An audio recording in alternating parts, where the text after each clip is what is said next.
सन 1657 ईस्वी में मुग़ल बादशाह शाहजहां शदीद बीमार हो गया और सबको इस बात का पता चल चुका था कि बादशाह शाहजहां ज़्यादा देर तक ज़िंदा नहीं रहेगा। इसीलिए मुग़ल शहज़ादों के दरमियान इक़्तिदार को हासिल करने के लिए जंग शुरू हो गई।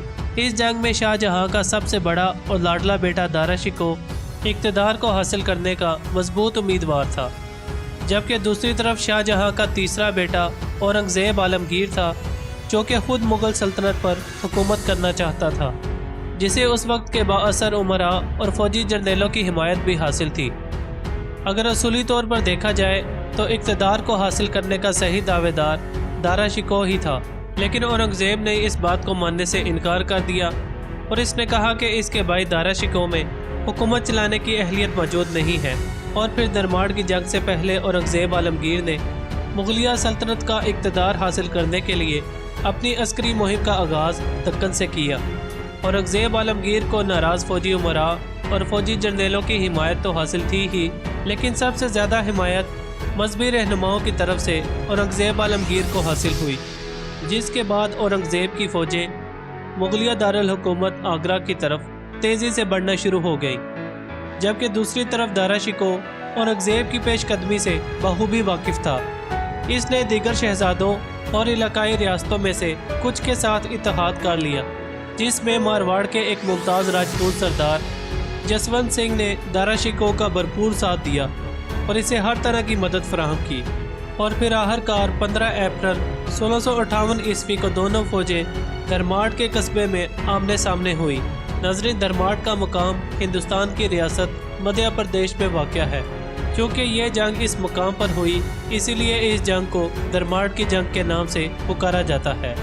फजर के वक्त दोनों फ़ौजों के दरमियान लड़ाई का आगाज़ होता है और इस जंग में दोनों तरफ से तोपखाने, बंदूकें और तलवारों का इस्तेमाल किया जाता है। देखते ही देखते दोनों तरफ से लाशें गिरना शुरू हो जाती हैं।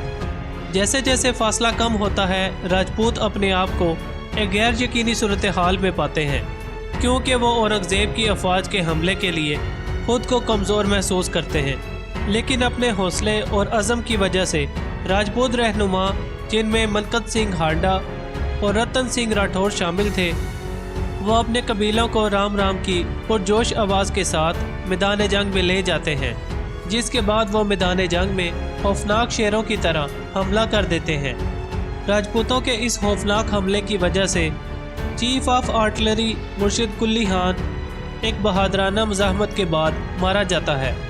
उस वक्त ऐसा लग रहा था कि राजपूत औरंगज़ेब के दस्ते पर कंट्रोल हासिल कर चुके हैं, लेकिन औरंगज़ेब की अफवाज शानदार जंगजुओं और साबित कदम कमांडरों पर मुश्तमिल थी, जिनमें सुल्तान मोहम्मद निजामत खान जैसे बड़े नाम शामिल थे।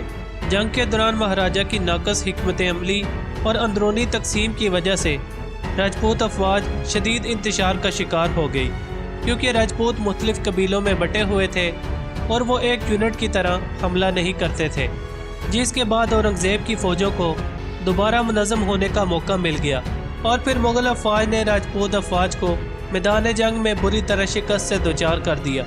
जसवंत सिंह मैदान जंग से फ़रार हो गया और औरंगज़ेब आलमगीर ने इस जंग में शानदार फतह हासिल की। जंग के नतीजे ये निकले कि औरंगज़ेब एक शानदार फातह बन के उभरा और इसकी इक़्तिदार को हासिल करने की पोजीशन बहुत ज़्यादा मजबूत हो गई, जबकि दूसरी तरफ दारा शिकोह की अफवाज को शदीद जानी नुकसान उठाना पड़ा और इसका इख्तियार मज़ीद कमज़ोर हो गया। उम्मीद है मुग़लिया सल्तनत की तारीख़ से मुतल्लिक़ आज की ये वीडियो आपको ज़रूर पसंद आई होगी। अगर वीडियो अच्छी लगी हो तो वीडियो को लाइक करें, शेयर करें और चैनल को सब्सक्राइब करना ना भूलिएगा। मिलते हैं अगली वीडियो में किसी नए टॉपिक के साथ। तब तक के लिए मुझे दीजिए इजाज़त। अल्लाह हाफ़िज़।